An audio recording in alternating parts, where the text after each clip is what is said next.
Ya, pemirsa YouTube semua yang berbahagia, yang lagi berbunga-bunga hatinya atau bahkan lagi sedih hatinya, terima kasih sampai saat ini masih setia dalam channel atau di channel saya ini. Dan terima kasih pula apabila cerita-cerita kisah saya yang kemarin di episode yang pertama maupun yang episode yang kedua sudah kalian simak, kalian tonton, kalian dengarkan sambil tiduran, sambil menghayati apa yang saya obrolkan. Untuk itu saya mengucapkan terima kasih sebesar-besarnya buat kalian semua. Dan jangan lupa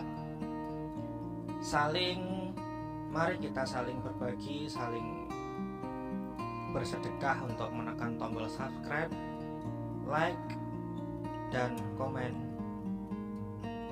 yang membangun. Semoga channel yang saya buat ini setidaknya bisa menambah motivasi kalian semua dan juga bisa menambah pelajaran buat kalian semua yang lagi mencari cinta sejati. Oke, tidak usah lama-lama, saya akan meneruskan kisah saya di episode yang lalu, yang mana saya bercerita tentang setelah saya bertemu dengan si bunga dan bertemu dengan kedua orang tuanya. Kemudian saya pulang ke rumah, lalu saya bercerita kepada orang tua saya tentang saya yang sudah bertemu dengan bunga dan menceritakan tentang hati saya kepada orang tua saya, bahwa saya sudah cinta dan menaruh hati pada si bunga. Kemudian orang tua saya pun melarang karena ada Jawa,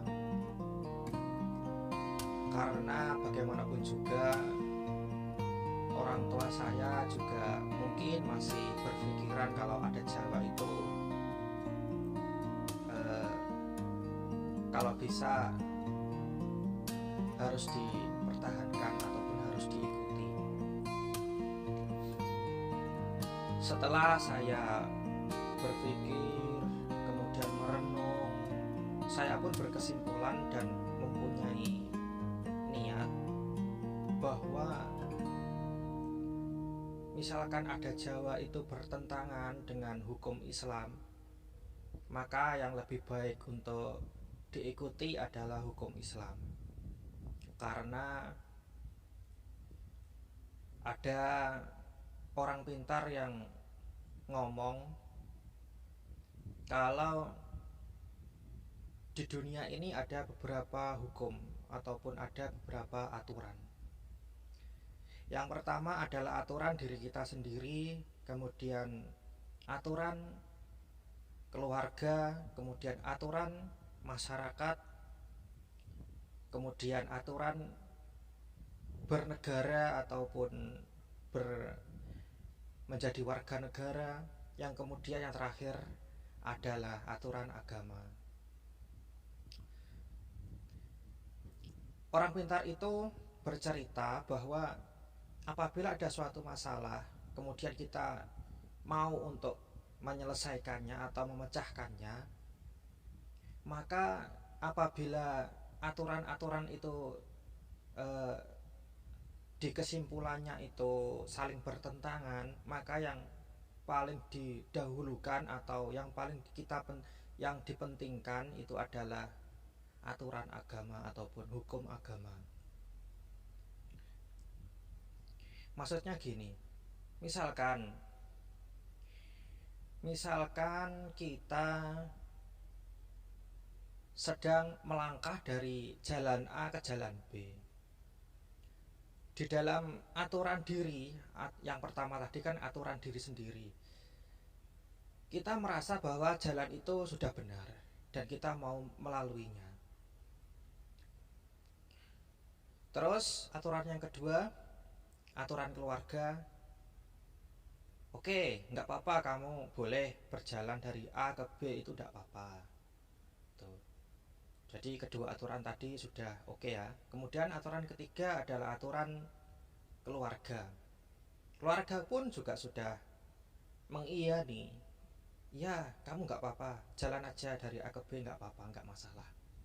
Yang keempat adalah aturan negara, aturan masyarakat, ataupun adat istiadat masyarakat. Di dalam adat istiadat masyarakat, ternyata kamu tidak boleh berjalan dari A ke B. Itu kata adat ataupun kata adat istiadat. Kemudian peraturan yang berikutnya adalah peraturan negara. Di dalam peraturan negara misalkan menyimpulkan bahwa kamu boleh berjalan dari A ke B. Oke. Terus yang terakhir adalah peraturan agama. Agama pun juga tidak melarang, maksudnya tidak mengharapkan kamu berjalan dari A ke B karena bukan merupakan suatu syariat Islam. Hukumnya mubah ataupun boleh. Maka dari keenam ataupun ketujuh aturan tadi, maka yang paling kita anut itu adalah aturan agama. Walaupun di aturan adat itu tidak diperbolehkan ataupun dilarang, itu tidak apa-apa, kita melanggar itu tidak apa-apa, karena di aturan yang paling harus kita taati itu adalah aturan agama, itu memperbolehkan. Jadi begitu ya teman-teman semua, sahabatku semua. Apabila kalian mengalami sesuatu ataupun polemik yang membingungkan masalah aturan-aturan atau hukum-hukum dalam hidup itu, kalian mungkin bisa menerapkan contoh yang seperti saya omongkan tadi.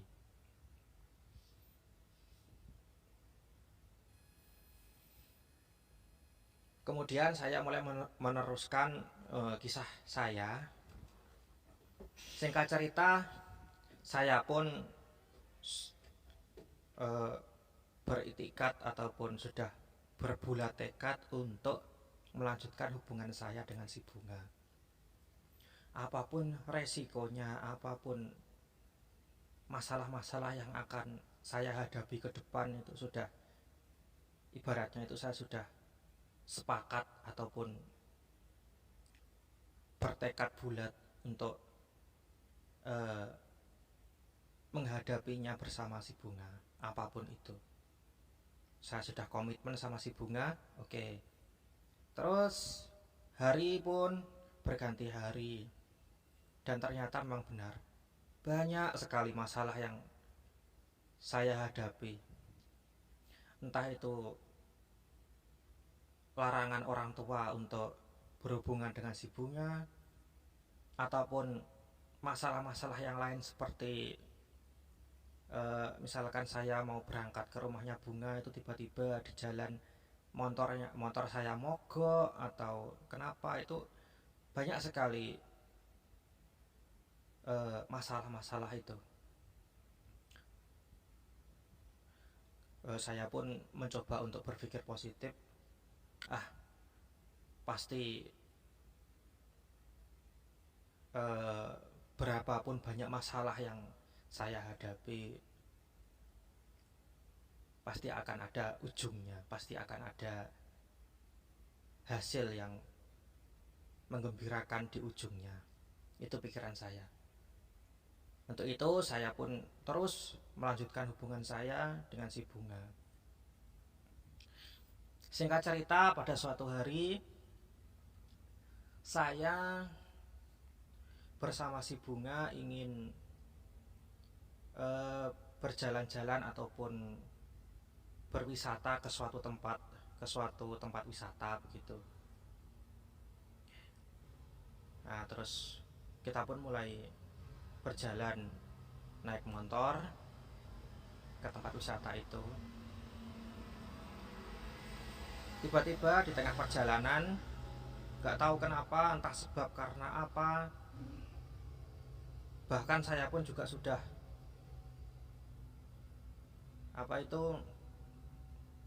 konsentrasi nyetir motornya, itu sudah konsentrasi. Tiba-tiba saya kecelakaan berat. Waduh, saya pun terpelanting, si bunga pun terpelanting, kecelakaan. Ya alhamdulillah dalam kejadian itu kami masih selamat, walaupun banyak sekali luka-luka di badan. Kaki saya patah, tangan itu pun tulangnya remuk. Kemudian si bunga pun juga mengalami hal yang sama, di tulang iganya itu juga patah. Memang kalau di bayangan itu sangat tragis sekali pas waktu kejadian itu. Kejadian itu terjadi pada sekitar pukul 3 sore. Pada pukul 3 sore. Sedangkan jalanan itu jalan yang sepi. Saya pun terpelanting. Ya, terus akhirnya ditolong sama warga-warga sekitar. Kemudian kami pun dilarikan ke rumah sakit terdekat di situ.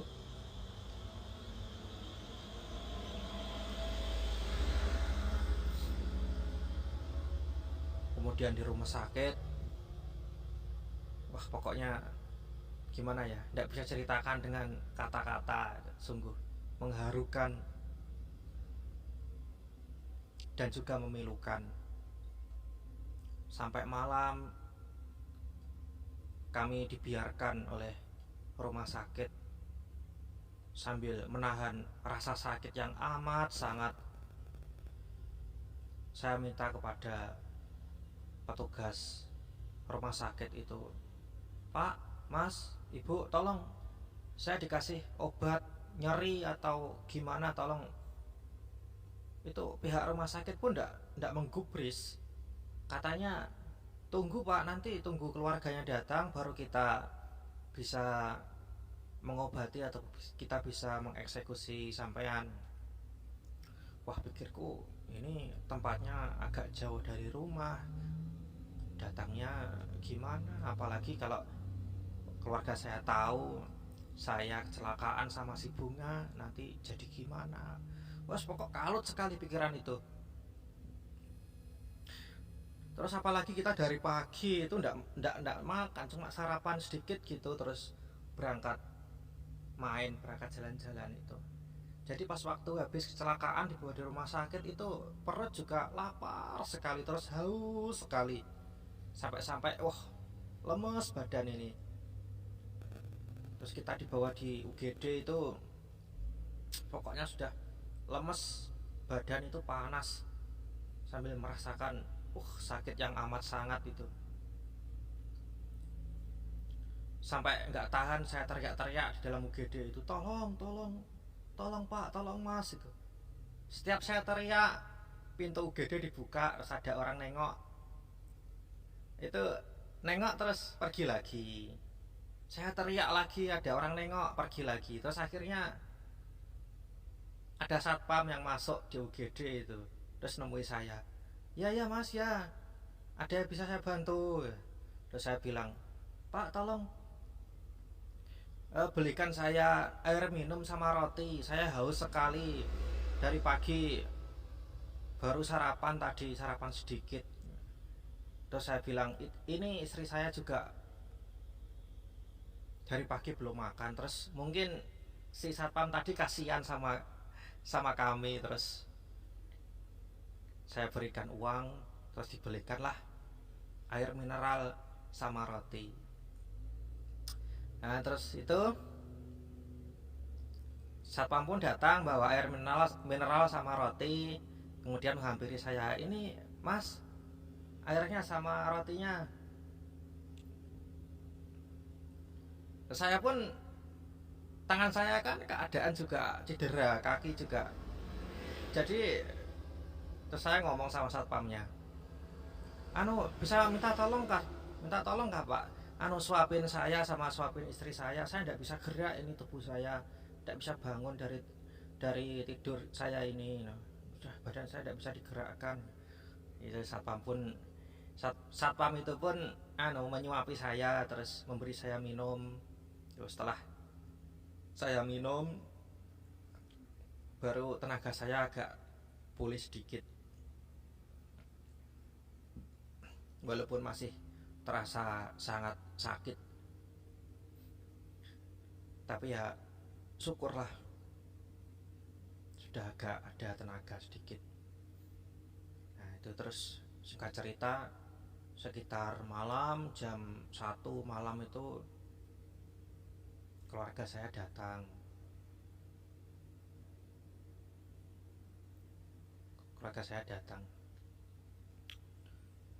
Sepokok gimana lah, perasaan campur aduk di situ, perasaan sakit, perasaan terharu, sedih. Sepokok tidak bisa dibayangkan lah apa yang terjadi pas waktu itu. Kemudian saya dibawa pulang ke rumah, sedangkan si Bunga tadi pun juga jam 8 orang tuanya juga sudah datang, terus dibawa pulang duluan. Begitu terus saya pulang, terus langsung menuju ke rumah sakit tempat tinggal saya. Kayak di situ terus saya menjalani perawatan sampai dioperasi segala macam. Saya tidak menceritakan secara detail bagaimana rasanya,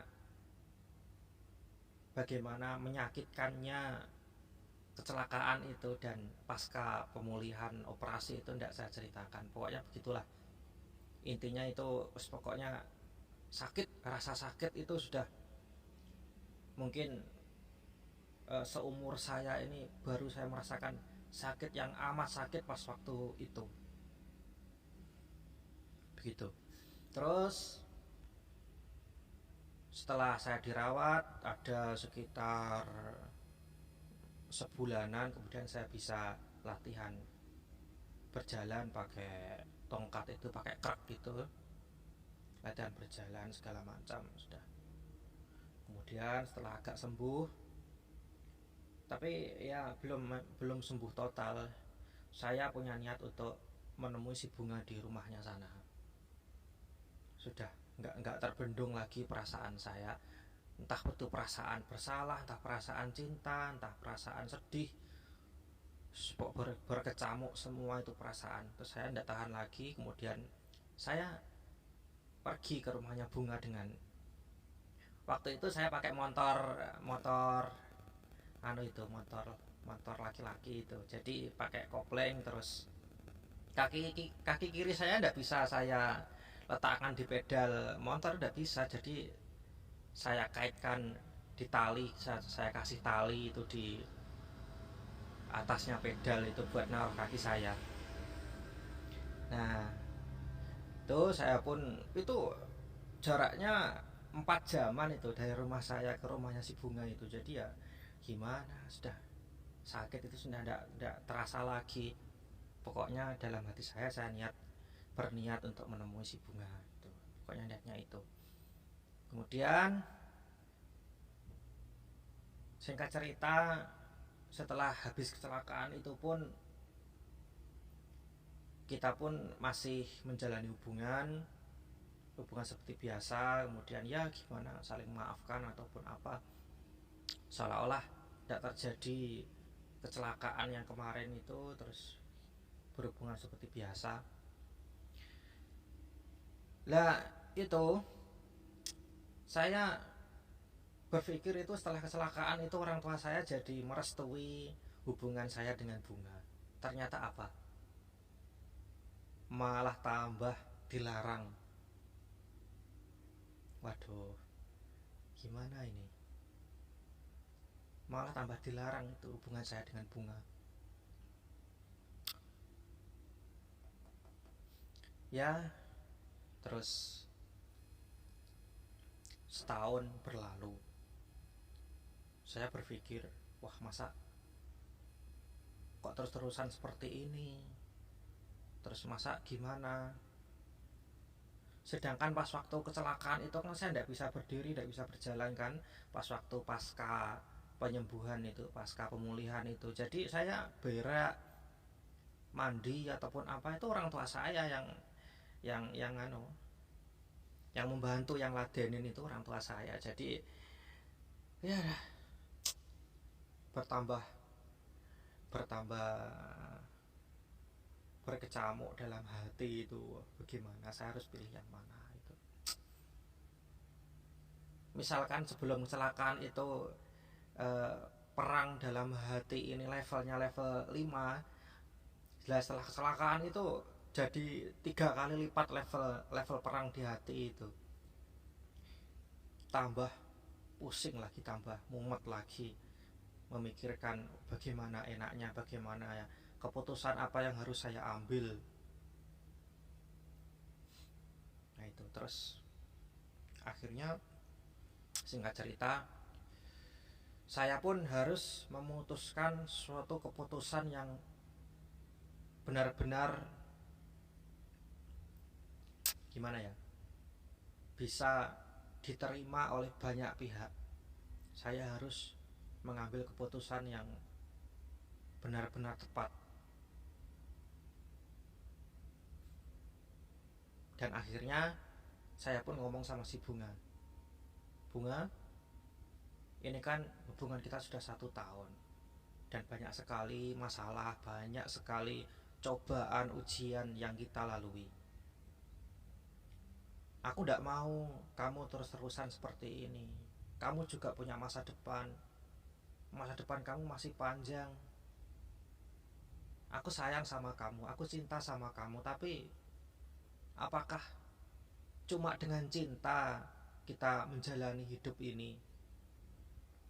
Apakah cuma dengan tetap begini saja? Sampai kapan kita bisa bertahan? Oke Bunga, saya harus mengambil keputusan yang mungkin ini sedih sekali nanti keputusan saya. Bagaimana kalau kita pisah saja? Saya kasihan sama kamu. Kamu tidak perlu meragukan hati saya. Bahkan sampai apapun saya lakukan demi kamu. Tapi apakah sampai kapan kita akan menjalani seperti ini? Kasihan kamu. Kita harus berani mengorbankan cinta kita demi kebaikan kita, demi kebaikan bersama, demi kebaikan orang tuamu, demi kebaikan semuanya. Pas pokoknya itu air mata, darah, dan apapun sudah tercurahkan untuk kisah itu. Akhirnya Bunga pun singkat cerita ya, Bunga pun menyetujui ataupun mengiyakan keputusan saya. Oke lah Mas, mungkin kita memang harus berpisah. Mungkin ini adalah jalan yang harus kita lalui. Terus akhirnya kita pun berpisah. Begitu. Itu pun juga tidak serta-merta bisa berpisah begitu saja. Orang gimana ya, dari awal terus sampai ada masalah-masalah, ujian-ujian itu rasanya sungguh berat sekali. Perpisahan kami itu sungguh terasa berat sekali. Sampai saya itu pernah linglung di depan rumah itu, tidak mau makan, tidak mau apa-apa, sudah diam gitu.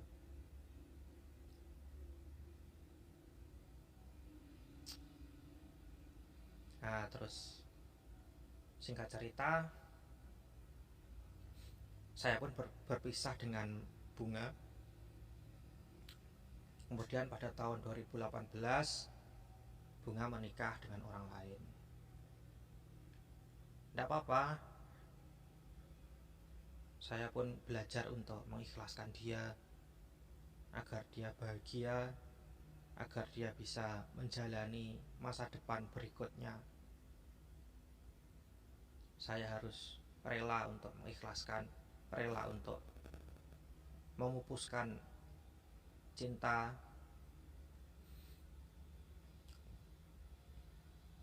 Tahun 2018 Bunga menikah, kemudian saya pun kembali bekerja di luar pulau.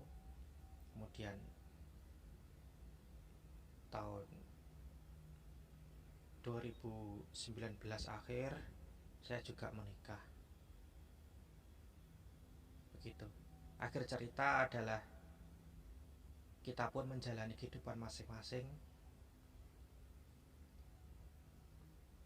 tanpa melupakan sesuatu yang telah terjadi. Buat teman-teman semua, buat sahabatku semua yang telah setia mendengar kisah saya ini, mungkin hal-hal yang bisa diambil pelajarannya adalah, ataupun yang bisa diambil hikmahnya adalah, satu, apabila kita mencintai seseorang, jangan, ibaratnya itu jangan terlalu cinta, ataupun jangan 100% memberikan atau meluapkan perasaan cinta. Jadi gini, kita ini adalah sebagai makhluk. Makhluk itu pasti ada yang menciptakan. Dan juga makhluk itu harus tunduk pada Sang Pencipta. Apabila kita sangat terlalu mencintai seseorang, terus yang di atas itu tidak meridhoi ataupun tidak,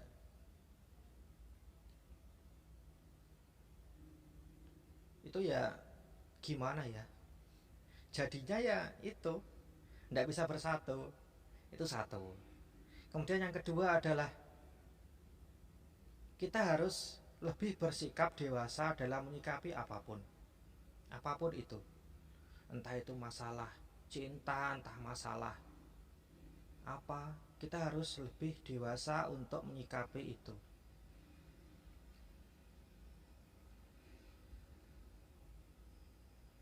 Yang berikutnya adalah hikmah yang bisa kalian ambil adalah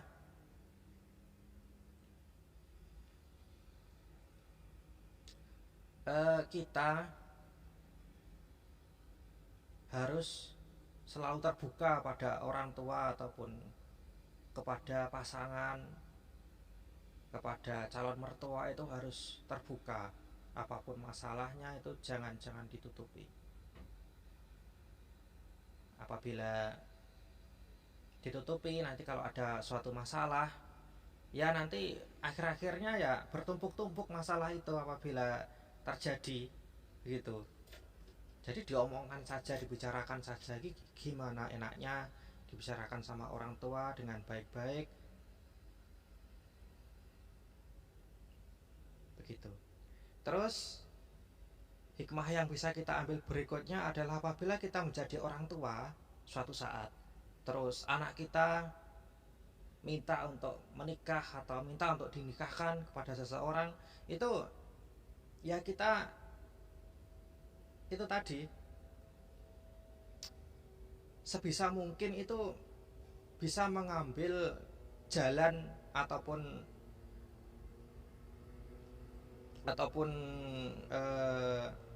keputusan yang benar-benar tepat. Harus bisa mengambil keputusan yang benar-benar tepat untuk anak kita, keputusan yang terbaik. Jangan sampai nanti kita istilahnya itu saklek ataupun ngotot ingin memerintah ataupun menyatakan suatu pendapat yang harus dipatuhi oleh anak kita, itu jangan gitu. Ya memang tidak mudah sih, cuman kita harus berusaha, kita harus selalu berusaha apabila kita menjadi orang tua nanti kelak, begitu. Terus hikmah terakhir yang mungkin bisa saya sampaikan adalah kita harus selalu berusaha yang terbaik kalau ingin mencapai suatu tujuan. Tapi kita harus ingat, kita harus berserah diri setelah berusaha, berdoa, kemudian berserah diri pada yang di atas, pada Tuhan Yang Maha Esa. Sekuat apapun usaha kita, sekeras apapun usaha kita untuk mencapai sesuatu itu, tanpa kita landasi dengan berserah diri, itu suatu ketika, suatu akhirnya itu tidak baik. Ingat, kita ini cuma makhluk, kita ini cuma titah, makhluk yang diciptakan, pasti ada penciptanya. Jadi ya, setelah berserah diri ya, kita serahkan semua masalah itu pada yang di atas. Entah yang di atas itu mau merestui, meridhoi, itu ya terserah Tuhan. Wong kita ini cuma seorang hamba. Jadi itu. Mungkin itu saja yang bisa saya sampaikan untuk akhir dari kisah saya ini. Mudah-mudahan cerita yang tidak begitu komplit ini, tidak begitu asik ini, mungkin bisa sedikit bisa menambah wawasan kalian semua, bisa menambah pelajaran yang bisa diambil, sisi positif yang bisa diambil buat kalian semua. Terima kasih yang sudah mendengarkan.